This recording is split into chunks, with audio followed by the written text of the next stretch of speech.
At the past ACA National Conference in February, I had the pleasure of experiencing both Dave Malter and David Phillips, both in session rooms and informally in the hallways, of which I learned lots and was greatly entertained from these smart, sarcastically funny men. As I embark on my own staff orientation training, I figured I would bring the two of them together in what could be a fruitful hour of fantastic ideas or a complete and utter disaster. We shall see.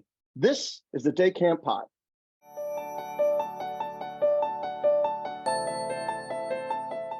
Welcome back to the Day Camp Podcast. I'm Andy Pritikin, Director of Liberty Lake in the Philly Burbs of New Jersey. I'm Sam Thompson from Crystal Lake Park District, Crystal Lake, Illinois. And welcome everybody to the Dave and Dave Staff Training Variety Hour. How's it going, guys? What an intro. Honestly, I'd just like to thank the Academy, my parents, everybody. This was special. Are we done? That's it? No, we're going to go for a little content. But okay. Mr. Phillips, why don't you start first? Because Dave Malter, you know, well, you know what? We'll start with Dave because we don't have to go long on you because he's been on the show before. But Dave, what have you been doing since we talked to you last? You know, driving around in your Winnebago, you know, exploring the world.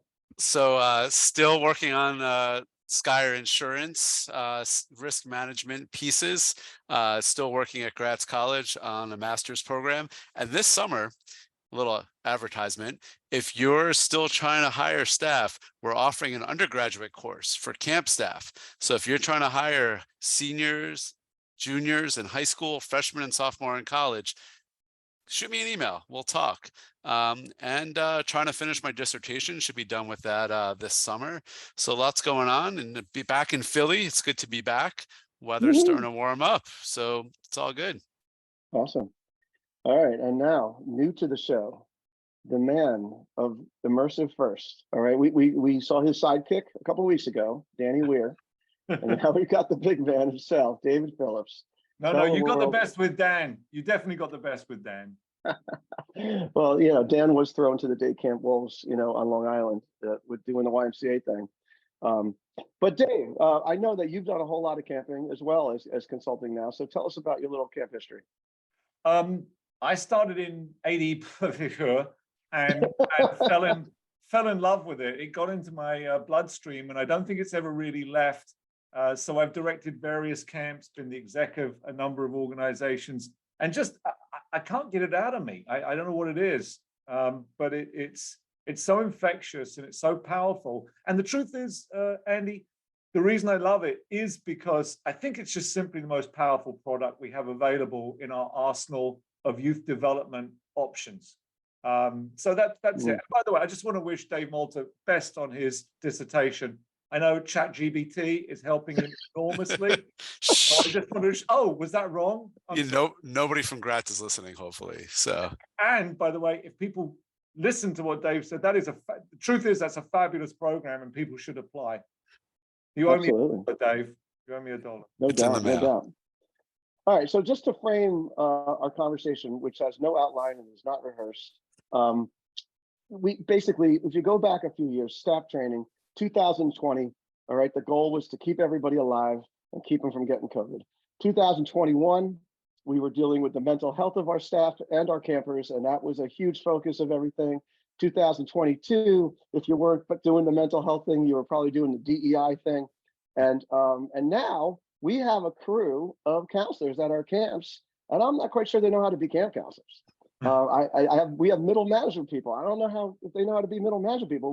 We've sort of bypassed the 101 stuff and to go to these next level things. And now everybody's happy. Everybody's good with each other. Okay. To a degree. And now we got to forge forward. And because we have so many kids that want to come to camp, and you know, personally at Liberty Lake, as I've been saying on this podcast, we're going back to fundamentals. Like that's it's going to be a 101 kind of thing for everybody. So I throw it out to you guys. What are you guys hearing from camps? What are you guys excited to be working with camps about when it comes to their people working with children? Go ahead, Mr. Phillips. Mr. Phillips, please.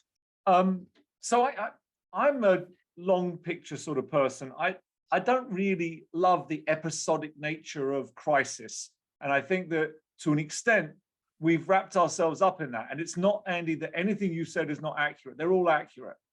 But what I did love was the notion of going back to basics. And to me, the basic has always been our ability to purposely supervise young adults and recognize what the camp experience is actually all about.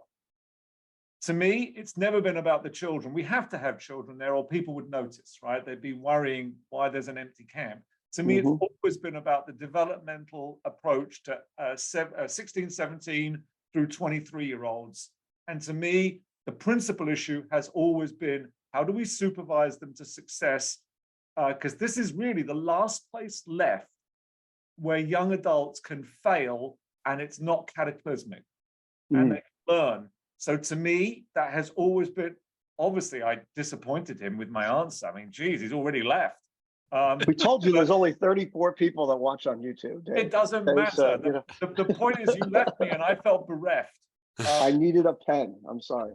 Sure, I've got one here. Let me pass it to you. There we go. Okay, here we go. Back here. So that's where my mind tends to focus back. I mean, bigger picture issues are outside of this sort of purview of what you asked me to respond to.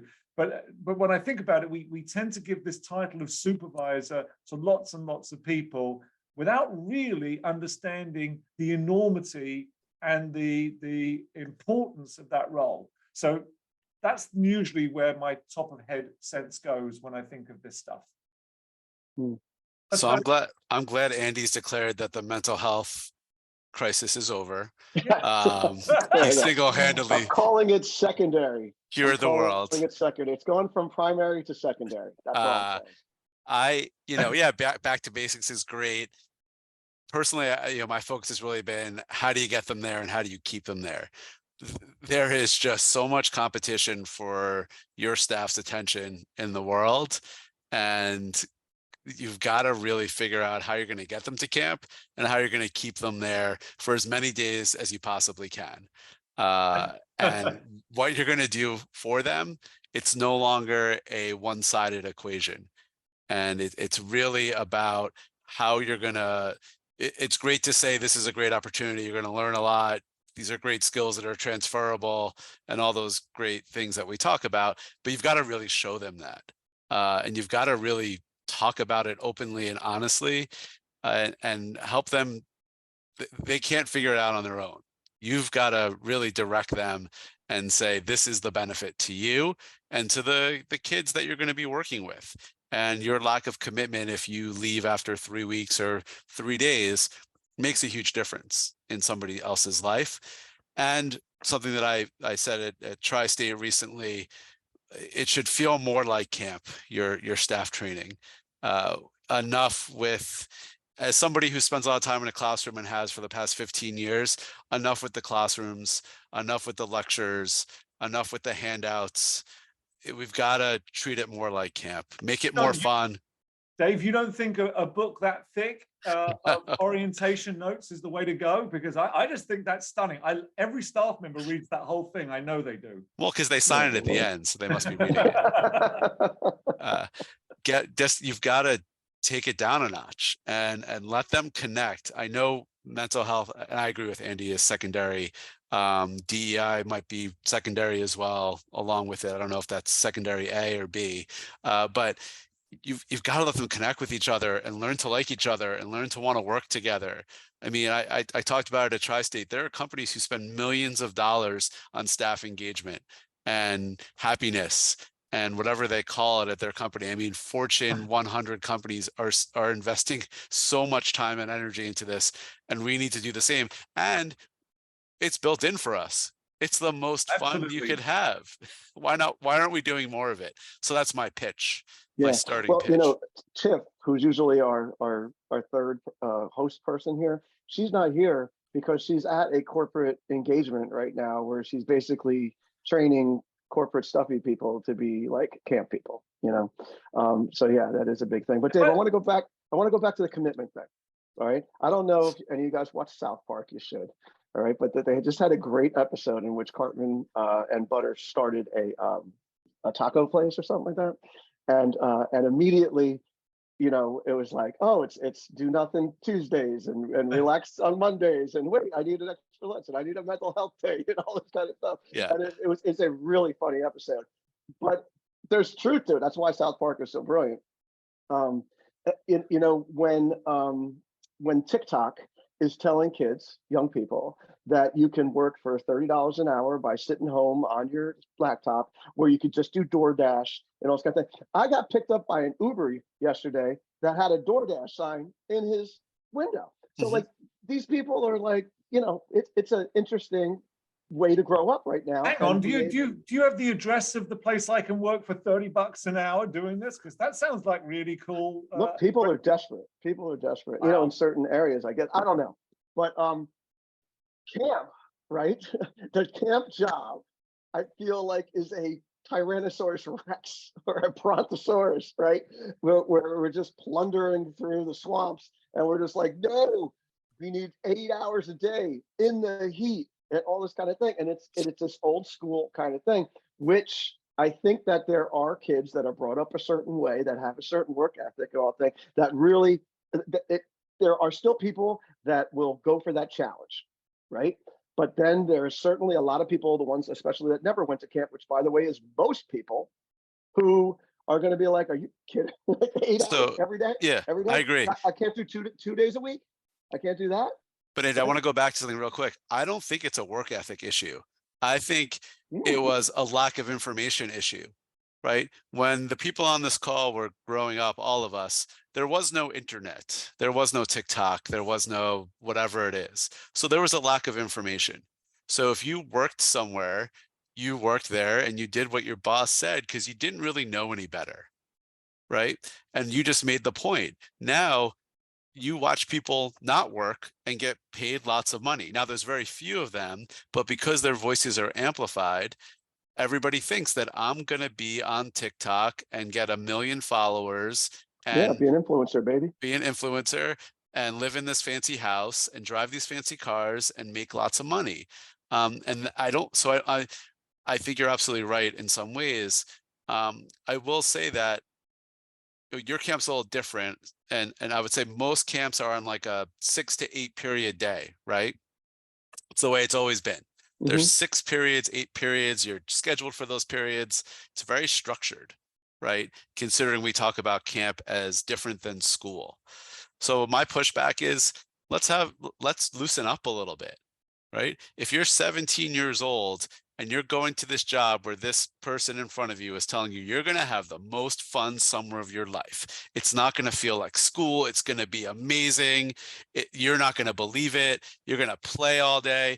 And then you get there and you have to be here. If you're a day camp, you have to be here by 7:45 or 8 o'clock, unless you're on a bus. And from 8 a.m. until 4:30 p.m., I want you to go to these 8 places and watch these 12 to 15 kids and make sure they don't get hurt and don't deviate. You have to do this or else we will fire you. That doesn't sound like fun. Oh, I don't know. I think it sounds like a barrel of laughs. But at the same time, Dave, I would go back. Okay, I think we're seeing a generational shift. We are seeing a generational shift in the way people behave, the way they absorb information and competition. And the truth is, for 50, 60 years, we got away with it, right? We got away with paying kids virtually nothing, ordering them around and saying, this is what it is. And if you don't like it, there's someone behind you who will take that job. Now what's happened is we've been exposed to the fact that we're in a very competitive marketplace. Yeah. We've been exposed, period. Right. We've been exposed, period.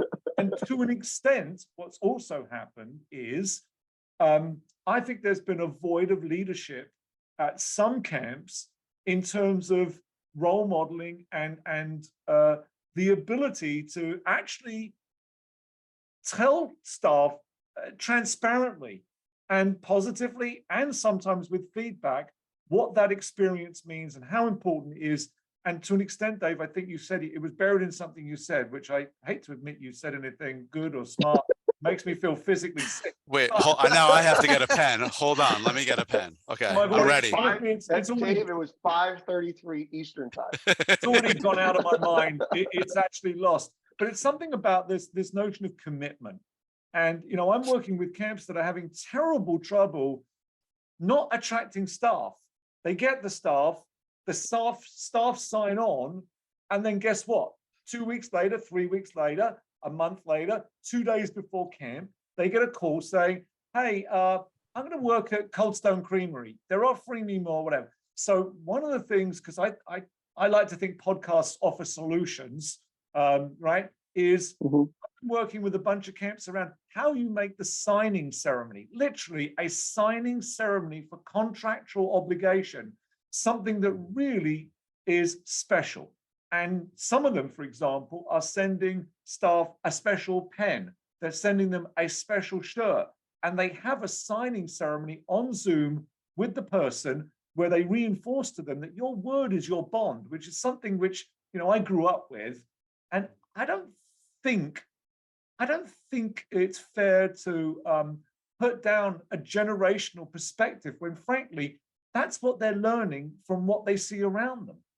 And so I think to an extent, this piece of commitment, Dave, is really, really important. And how do we ramp that up? And how do we explain to folks, many of whom this is their first job, that this is going to define who you are? And there is nothing more important than continuing to keep your word. And I'd be interested to know what you guys think is the percentage of people that don't follow that. Because for the most part, I think a lot of this is about management leadership. And I see a lot of camps where I go there and they tell me the summer is going well, the summer's going badly. And when I observe the leadership, guess what they're doing? They're sitting in an office. And when the staff come in, some of them are not doing anything. And I think that there's a tangible shift in expectation from our young adults, not necessarily being matched by our senior most managers. So David, one thing you were talking about there too is there's peer pressure, there's culture. So the camps that don't build up a culture of being accountable have a lot more trouble. You know, with my staff, at this point, about 85% came back. Wow. So the people they invited to come apply, if they don't hold up their end, it's not going to be cool. You know, I don't have to jump on it as much as the people around them are going to not want them to drop the ball. Yeah, but that takes time. I also want to throw, oh, sorry, Sam, go ahead. Sorry. No, I was going to say the kids nowadays, you know, they still, it's not a work ethic thing. Like you said earlier, they still care. They still want to get the best out of everything. And I have a little bit of a problem with them. I have it a little looser, not quite as structured. So they have choices that they can make with their group during the morning. And that throws them for a loop every now and then because they've been stuck in the structure. Anyway, go ahead. So I'm gonna go a little bit deeper and say that it's actually work ethic in a positive sense. Right. When I was 16, I don't know anybody about this call. I didn't know what, like if I'd make it home that night, right? I didn't have a plan or any idea of what I was going to do the next day, the next hour, right? Now, 16, 17-year-olds, they're pretty confident about where they're going to go to school. They have their top 10 choices pretty much mapped out, and they have an idea of what their careers are going to be, right? So let's give them some professional development, right? Yep. Which might sound weird to do professional development for a 16 or 17-year-old, but man, imagine if you could do that, right? Because, and it's not about telling them these are the transferable skills, this is how you write a resume. That's not what they're looking for. They're looking for real information. So not to go back to dissertation necessarily, but I'm doing research about mid-career full-time camp professionals who have been in the field for 5 to 10 years, and they're at Jewish mostly overnight camps. And there's no research about their satisfaction levels, their professional development, nothing. So I went to teacher research, which kind of works well with camp. And most people, when you say, why are teachers leaving? They say, because of the money. That's the number one answer. But what they found is that, and then there's other, right? Burnout, commitment, all the, right? There's a top 5 that are interchangeable. What they found out was that if you do real professional development, where you help those teachers figure out what their professional identities are in opposition or in working with their personal identities, all of those top 5 issues are mitigated. They go away. People want to then stay. They're committed. So maybe we take some of that model and we move it down to our staff because it's a generation that is much more motivated and much more aware of where they want to be. Now, that might change for them, right? They might think at 16 or 17 where they want to be in 5 years, and that could very well change, but at least they're thinking along those lines. Nobody I knew at 16, 17 was thinking that way. So just, I think there is a work ethic there. It just looks different. It sounds different. It's manifesting itself differently. And it's something we, as the generation that's in charge, and I put, for those of you who don't, the 34 who watch it saw me do air quotes, everybody else I'm air quoting. Those of us who are in charge have to adjust, right? And I talk about in terms of a wall, right? It's time to stop putting up the wall and start working around it and build a pathway instead. Which Dave, I think you're spot on. That cultural shift, and I want to come back to culture because Sam, I think you hit the nail on the head there. The notion that the adult changes for the young adult is antithetical to the thinking of the current management folks. It's very difficult to imagine that. And Sam, to your point, culture is, thank God for culture. Culture keeps me busy. Culture is how I earn my living, because to an extent, most of the camps, no, that's not fair. A chunk of the camps I work with and those that I don't work with but talk with, there's this sense that culture happens, that you can't manage culture. And the truth is, it is absolutely manageable and you have to. And this is an environment where you just have to manage culture. But and I want to introduce, because Malter introduced research, I just want to introduce a tiny bit of research. So I did some work with some folks around the complexities of the world they live in as professionals. And I asked them how many, I split them into 3 groups: assistant directors, camp directors, and executive directors. And all caveat aside, this was both day camp and overnight camp, right? And I said to them, so using the Net Promoter Score, which I'm sure some people will be familiar with, what would you recommend your job to a friend or a colleague? By the way, we never asked whether you would recommend it to a family member, because we'll do awful things to our own families that we wouldn't do to friends or colleagues. And so here's the result. It's absolutely fascinating to me. Executive directors, positive 23. Just in the back of your head, know that anything in a positive light is good. Anything over positive 50 is fabulous. So only positive 23 executive directors. Positive 3, single digit 3 camp directors would recommend it. Assistant directors, which this is the important point, they are our future directors, negative 5. Because these are unholy expectations that we've now got in place for a career trajectory that used to be so attractive. So when I think of this issue, what worries me most in the future is not necessarily the seasonal staff, because I think we're gonna work through that, and we already are. What worries me the most is who are the future leaders of these programs, because the notion of 10, 15, 20-year veterans staying in position, I think that's gone and done. And Well, so, but David, isn't it like that in all professions, right? Well, Don't they say that- nonprofits, most nonprofits have well, the this is- same issue. Yeah, Yeah. but I'm just saying, like in the world of employment, right? Yeah. They say now that people graduating high school are going to have 7 professions, not 7 jobs. No, But there is- the US labor statistics show that anyone aged 25 to 34 now will have an average of 4.5 jobs, whereas anyone 45 to 52, 1.9 jobs. Right. So we are absolutely seeing a diversity of thought in terms of what makes you stay in a place. There was a time where, and again, I don't blame this new generation. I actually think they're smarter and they're more able than certainly my generation. I think when I think back, I think that my children and their friends have a much healthier perspective. If they are being not treated well, almost to the point of abusive situation, they will leave and take the risk of not having a position and finding one. Whereas in my DNA, it didn't matter how bad the job was, you didn't leave until you had something else to go to. I will also just back up and say that I think what David's talking about goes along with another piece of this, which is succession planning and leadership pipeline. Yep. So again, going along with what I said earlier, if you were to tell those assistant directors, listen, I know that this person is in charge right now, this director, executive director, but here's your pathway.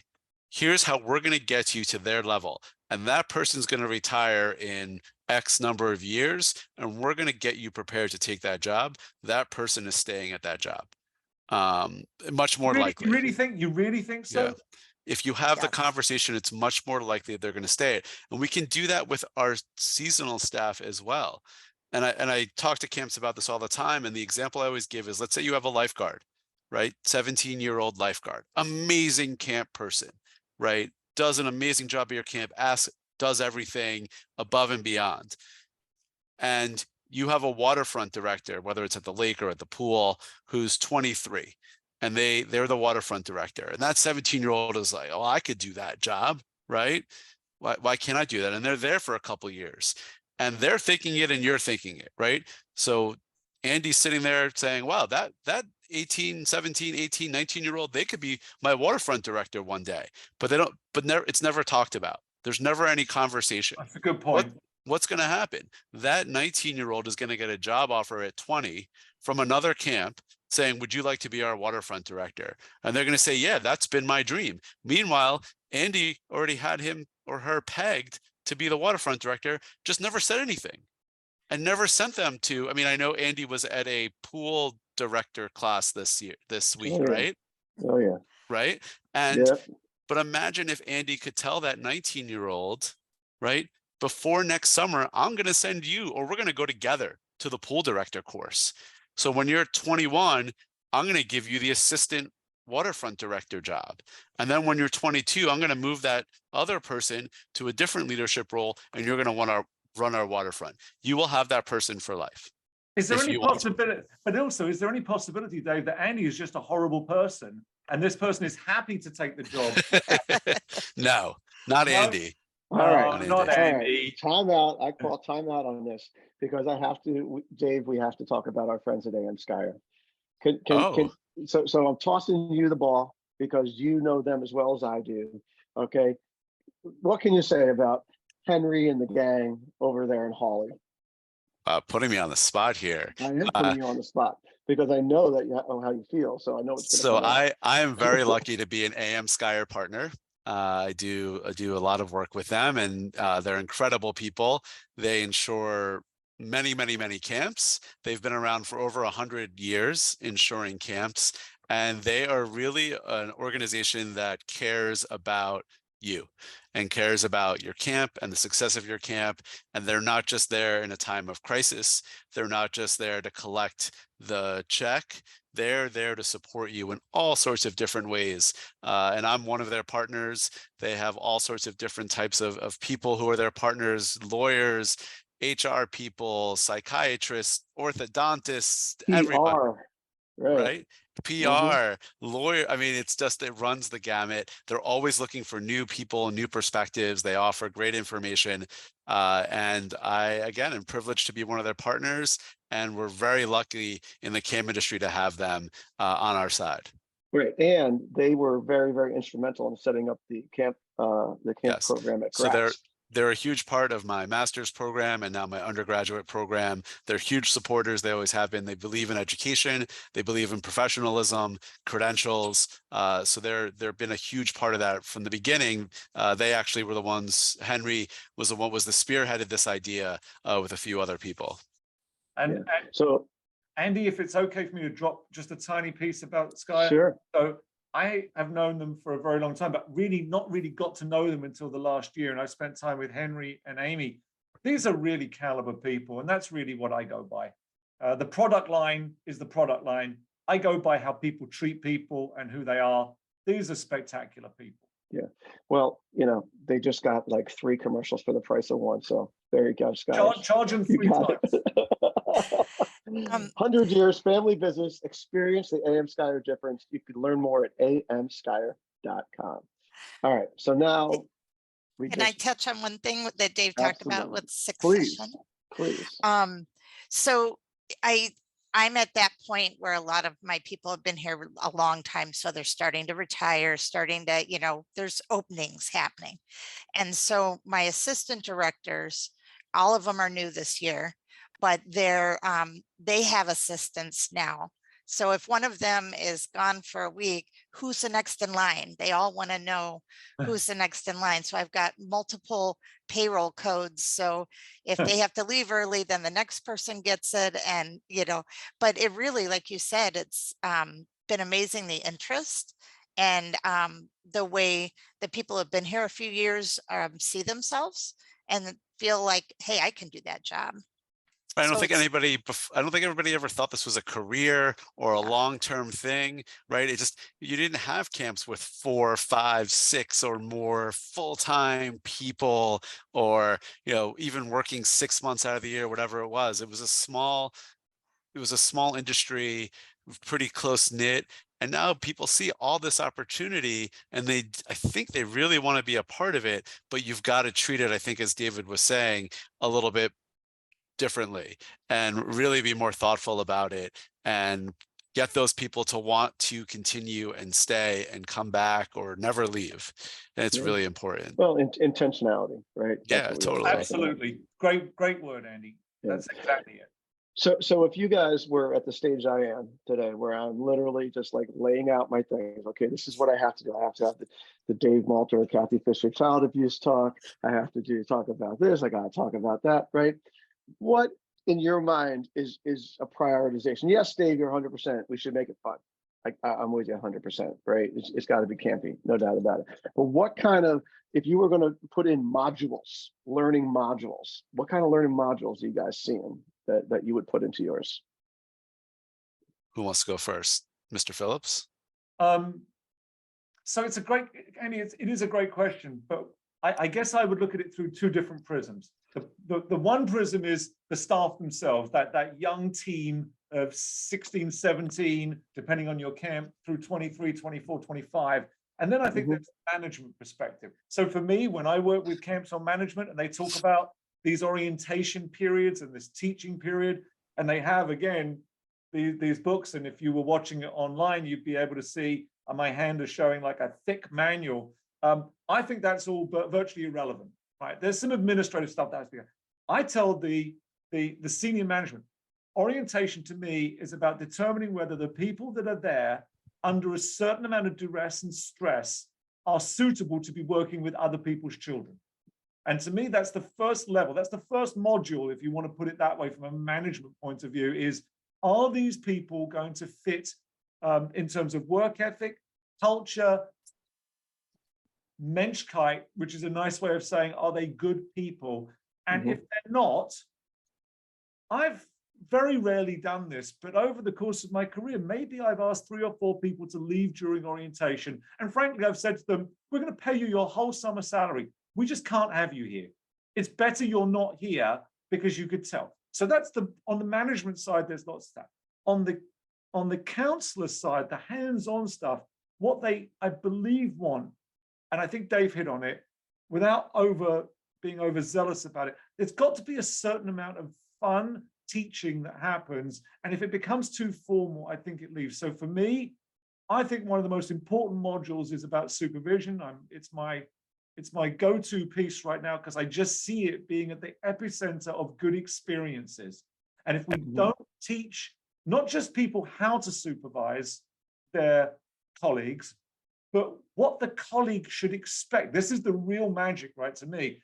What should the young employee expect from their supervisor? It should be both ways, not one way. That is a number one module for me, because that's what sets the tone for the relationships and whether or not that person is successful. It's all about this. To me, it's all about the supervision, but we can't just leave it to the supervisor to do. We've got to teach the supervisee what the expectation should be and support them when they come and they say, Andy or Dave or Sam, listen, my supervisor isn't doing this. The answer then can't be, that's tough. We've got to act by role and design. So to me, that's the first module I would put in. So for me, I think most of the issues that come up at camp for staff, for frontline staff, are issues of stress. And for me, that means that you need to, well, I think first overall is culture, right? Let's talk about the culture of this camp, what we're all here for, get everybody on the same page. answer lots of questions, get people who have been there, or tell why they decided to join. So I think culture overrides everything. But then I think it becomes an issue of how do we handle stress? How do we handle behavior of campers as well as each other? And how do we build a cohesive place where you look out for each other, where you have real ways of talking to kids and to your peers, and it's not just what's wrong with you, are you okay, why won't you tell me what's wrong, right? You're Right. you're giving them real, concrete, this is, and it's not role playing, it's just them understanding how human behavior works, how kids work, and how they can get the answers that they need to make these kids feel okay and be happy, and then themselves as well. I think there's a big piece of self-care and mindfulness that has to happen as well. That if you're stressed, this is what you can do at camp to make yourself feel better. This is who you can go to. This is who you can ask for help.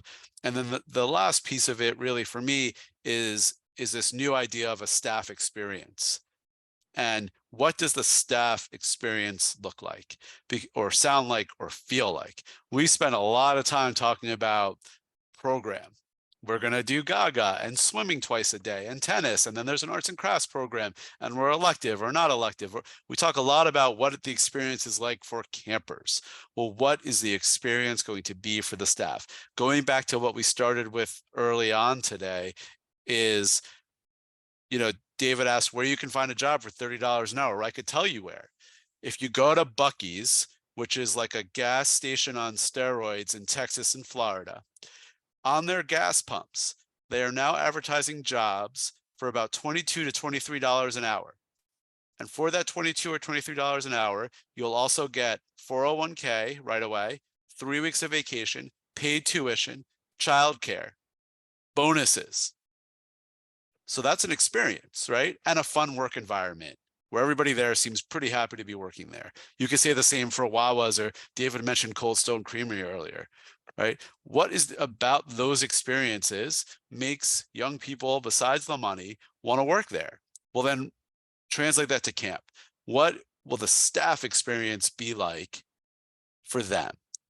And talk more about that. We don't talk enough about that. We talk a lot about risk management, which is super important, right? I'm the insurance guy at a lot of camps, and risk management is important. But what is it going to be like for me? I think they really want to know that answer. No, it's amazing, Dave. You're 100% right. And the staff experience isn't so much an orientation module. It's how you're setting up the whole damn thing, right? That's what you're talking about at that place. Absolutely. Which, by the way, that place sounds a lot like Sheets. You ever been to a Sheets? Yeah, Sheets is the best. Awesome. Which, by the way, Awesome. why would anyone ever eat at a place called Sheets? I'm sorry, it's great. It just doesn't make any sense. It's so good. Their breakfast sandwiches got me through a lot of mornings at college. Well, that was only a 6 or 7 year experience for you, Dave. I Right. know. Yeah. But all things being equal, I couldn't agree more with Mr. Malter there. It's amazing the number of camps to me that when you look at that infrastructure that they have in place, they have worked out how to do all of the regular programmatic stuff, but this experience part is really still kind of foreign because. No, it's not foreign, it's antique. That's what it is. It's the model from 1942 that we're still doing. Well, and I ask myself, one of the questions I ask is, if you're going to have someone, I've always said, if someone can work at a camp for a summer and do that for 7, 8, 9 weeks, it doesn't really matter whether they were the best counselor in the world or, quite frankly, the crappiest one. There is something special about them, and we should celebrate that, and we don't enough. And the way we celebrate it is by telling people at the end of their experience, as part of an ongoing piece of feedback, this is what you did that was spectacular, and we're so proud of you. And we don't do that because basically, to an extent, some of our senior managers are exhausted and haven't pre-planned the experience. So when I think about it's the restaurant business, right? When you've had a bad meal at a place, you simply don't go back. It's that simple. Well, why wouldn't we leave have our staff leave us with an uplifting experience that reinforces the importance of what they've done, even if they weren't the greatest counselor in the world. Yeah, and I think you bring up a good point about planning. And I talk about it, you should make all of these intentional moments feel really unintentional. And that comes with planning. And if you, as the director or assistant director, don't have time, right, during the year, during the summer, let somebody else do it. Let somebody else focus on it and make all these intentional moments of recognizing staff and celebrating them and making them feel good, and make all of that seem very unintentional and spontaneous and just part of what you do and part of the totality of the experience. And it's not, you can eat as many hot dogs as you want on Friday barbecue days, right? That's not the answer. There's a much bigger picture here of what they need. Dave, I'm interested. I want to ask you a question about that, because my sense is, and you said it, and I don't disagree with you, but I would challenge it a little bit, is when a camp director or an assistant camp director says to me, I don't have time to do that stuff, then as a senior manager, their job is to say, what do I jettison if this is more important? And to an extent, what I wonder about, and this is the bane of where I think we've come as an industry, and I think it's going to not change, is we are so obsessed with responding to emails. We're so obsessed with the communications piece. We're so obsessed with making sure there are 250 pictures online. A part of me wonders, and I just did this article about this in terms of how we work with our parents, that if we need to reset some of our expectations with our parents so that we can say, look, our priority is not to call you when you see a Band-Aid on your child's leg. Our priority is to actually work with the staff to ensure your child is having a great experience. And for that reason, we don't respond to phone calls instantly unless they are considered urgent. So Yeah, I yeah. just don't buy that there's no time to do it. I mean, it could be time. It could be time. It could be capability. It could be personality. It's It could, prioritization, Dave. prioritization. Right? It's If it's all of those things. important, you're going to do it. Yeah, but listen, if you want to do it and you recognize yourself and you're honest with yourself and you look yourself in the mirror, you hire David Phillips to coach you, and he'll tell you that maybe, you need to delegate some of these things. And as Andy said at the beginning of this conversation, camps are pretty full for the most part, right? Camps are doing pretty well. There's a lot of demand. Create another position. Yes. Somebody who can just focus on this priority, which is your staff happiness and keeping them engaged, and just make it a priority in that way. And you still supervise them and you still ask them questions. And,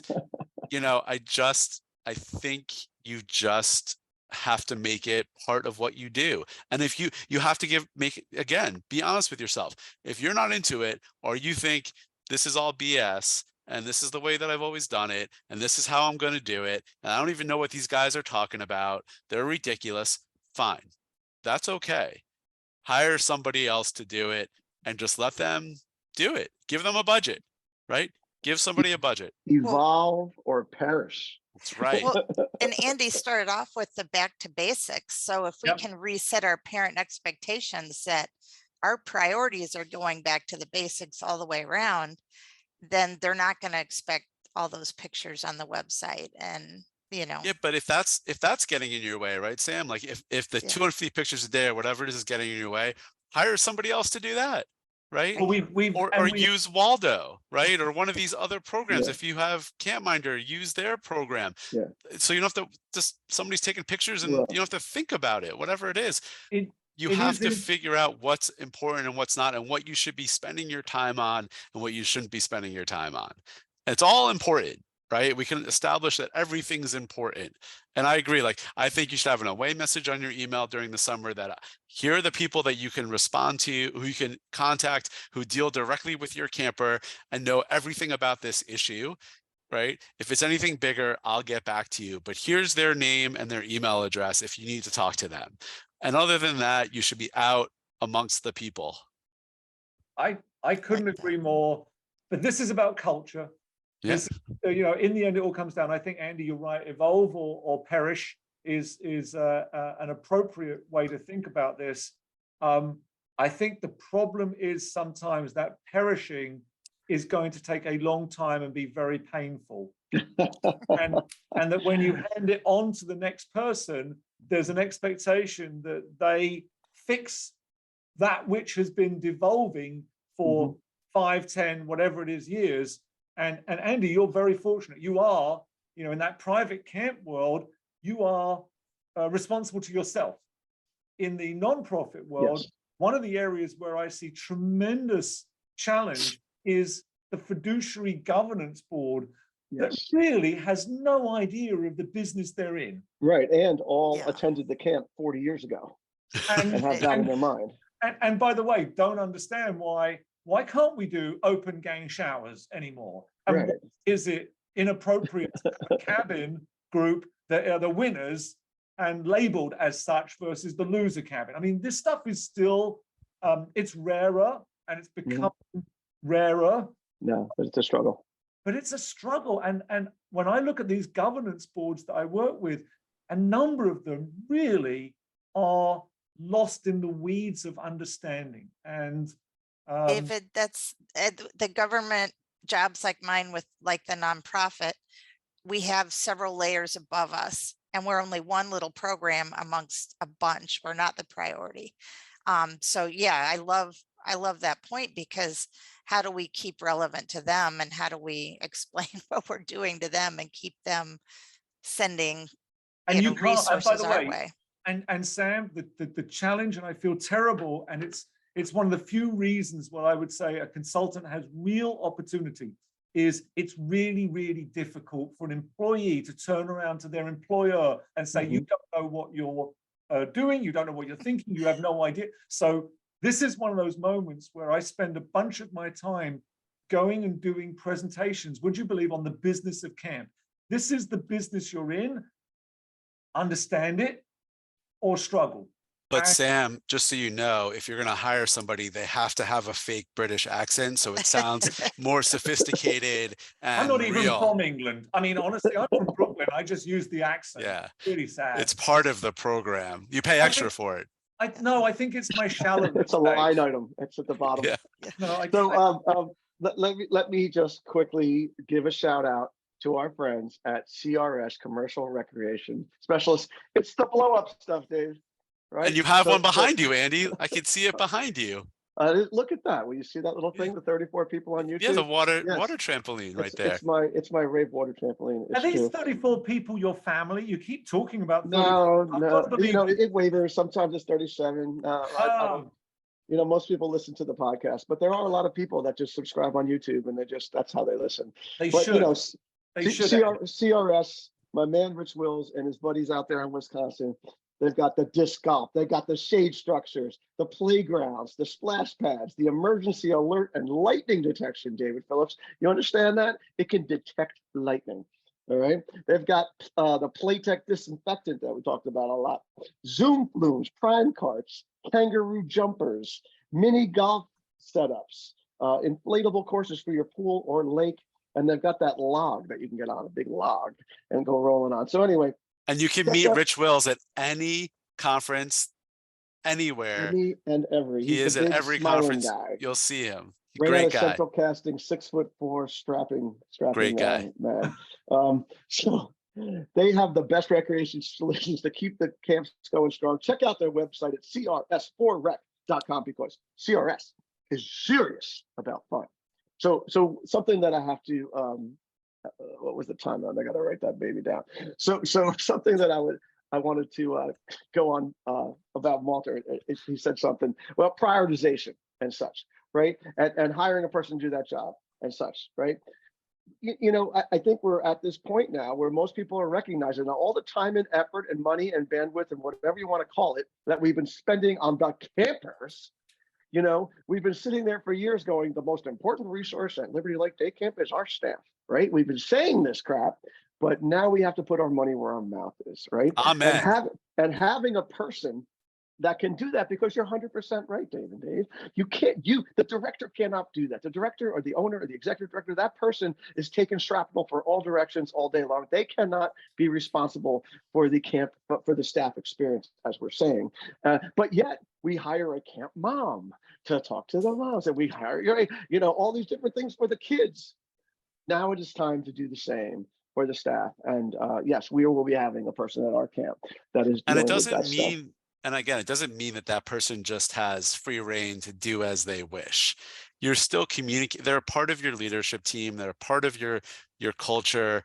They somebody who understands you, understands camp, but you're giving them the ability to make things happen. You're given And the that's the ability to important part. you're given the ability to do those 19 things that are on your list of things you want Right. to do that you never get to. Exactly. And by the way, I would absolutely have that person stay in close proximity to your mental health professionals. Because when I think of the mental health stability issues at camp, I worry less about the campers. I worry tremendously about the staff, because this 17 to 25-year age range is where serious and significant mental health issues mostly manifest, and that's where the need is. So, and there's also, I totally agree, David. And I think there's also a need, Andy, going back to your question about what would you do at staff training or orientation. I think there's a need to talk to staff about how to talk to your boss, or how to talk to somebody you perceive as your boss or a superior. I think that's a missing skill. That's exactly what we were talking about, is you've got to teach the supervisee right how to interact with the supervisor, because how would you learn? We assume, we assume these things, and you know what that means. Yeah, totally. I agree. I think there's too much of a tendency to say, you know what, I'm not happy today, I quit. Because it's easy to quit. Yeah. Right? It's easy to quit. Instead of saying, you know what, I'm not happy, I know that I could go talk to Andy and express how I feel, come with some real kind of solutions oriented, maybe, idea, and maybe I'll feel better, and maybe he'll listen to me and take care of it without storming out or taking to the streets or whatever it might be. I think, there's a real skill there that we can teach young people. Yeah. And like you said, Dave, we're giving them professional development. That's Absolutely. a professional development module right there. Or Yeah. they could just listen to the Dan Ware episode that came right before this one, because that's what the whole thing was about. That guy again. David Phillips said I can't have him on the show unless we plug Dan Ware at least 3 times. I'm extraordinarily shallow that way. So one of the little things that sort of crosses over into what you guys have been talking about, with the resilience of working at camp and all that, and keeping them there, and the culture and all, is the parents at home. So Dave Phillips, like a lot of these kids, they experience tough situations at working at a camp because it's harder than anything they've ever done before, right? They go home to their parents, they complain, and their parents say, well, you should just quit. Right? Like, what's the big deal? Like, you don't need to do this. There's only 4 weeks left anyway. Just tell them, go enjoy the rest of your summer. You don't need this. Your mental health, blah, blah, blah. Yeah. And so how do we preempt this? So if we know, the great thing about life is if we know something's going to come at us and we don't prepare for it or find a way to solve it in advance, then to an extent, I'm not suggesting the blame is irrelevant. It's just not efficient. And so here's what I sort of suggest to some of my colleagues. If you're hiring 16 to 20-year-olds, and yes, 18 above, technically legal, depending on your state, blah, blah, blah. I tell them, have an orientation for your staff and invite the parent along. Tell them that you need a parent with you. Here's why. Because we're a team, and we want your folks to understand the enormity of what you're doing, so that when you come home exhausted, sell it any way you want. But in the end, it's also about educating the parent about being a first-time parent-employee relationship. And there's some real benefits to that. And by the way, if you read that book, Raving Fans, the more raving fans you have, the better your camp is going to be. There's nothing better, by the way, than having a parent say, what an experience for my young adult kid to have worked at this camp. They met this Andy Pritkin guy who was spectacular. They met this Sam Thompson person who was amazing. They changed their lives. That's what you need. And that's a good use of Zoom. Not a big Zoom guy, but that's a great use. Right. And this is where that opportunity to educate parents. And by the way, there's nothing wrong with sending an outreach to parents saying, thank you for raising this fabulous child that is now a wonderful young adult, and this is what we're going to do for them this summer. We've got that boundary of legality where if there's a problem, do you really want to talk to the parent? I say to an extent, common sense. If there's an 18-year-old kid or a 19-year-old kid and the parent wants to talk to you, you've got two things you could do. You could say, I'm sorry, legally, I can't speak to you. But you can also say, if your child, our staff member, is willing, I'd be delighted to chat with you. And let's talk through the challenge, because Andy, you're absolutely right. The last thing you need is a parent saying to a child, you know what, you've been doing this for 6 weeks, they've taken advantage of you, quit. It's ugly, and it doesn't speak to who that child should be. It certainly doesn't speak to who you want your camp to be. So I'm going to go, I totally agree with everything. I'm going to take it a couple steps further. I think we should advertise jobs to parents. Oh yeah, that's what I'm doing. Yeah, of course. I think we should just forget about the kids. Like go straight to They're the all, parents. they're all looking at TikTok. You can't get to them anyway. Unless Right. you're Justin Pritikin and you're like, And then on top of that, I think there should be, I think there should be constant communication with parents of employees. I think we have to flip that on its head. I am very much somebody who used to, when a 16, 17-year-old parent used to call me because I didn't hire their kid, don't call me, right? None of your business, right? This is your kid's interview. I will 100% admit that. Gary Macer will call me out on that every day, right? But I think we have to flip it on its head now. And throughout the summer, why not invite parents of employees to a staff night? no, I invite them to our family night, our big family night we do for the kids. I think that's Yeah. spot on. I think there's the term of moderation and making sure that when you do it, it's actually impactful. Yeah, totally. I mean, but I think we can give them an update, like, Absolutely. you know, and it doesn't have to, I think the personal stuff is great, David. I totally agree. If we can find an opportunity to tell them how amazing their kid is and what a great time, that if you have that moment, then we should totally be doing that. But we can do it in a more general sense too. We send out a, you know, I'm sure most people send out a weekly newsletter to parents of campers. We can do a short one to parents of employees too, and say like, this is what happened at camp, that, you know, and then we can follow up with, and your kid was part of it, right? Your whatever it is. I think there's a lot of different ways to do that. And we do, again, it's evolve or perish, right, Andy? I think now's the time where we have to, you know, raving fans is right. You have to get them on board and get them to really be on your team. I couldn't agree more. All right, guys. Go ahead, Sam. You got something? I was just gonna say that that's a scary concept. We're used to the parents of the kids. This would be all new, but I think it does have a lot of merit. It's just another. It's all scary, Sam. Yeah. It's all All of the scary. times they are changing. And I would say there's nothing wrong with incremental change. Yes. It doesn't have to be 0 to 100 in one step. Do it incrementally, see what works. And by the way, go crazy. Ask people, did you like this?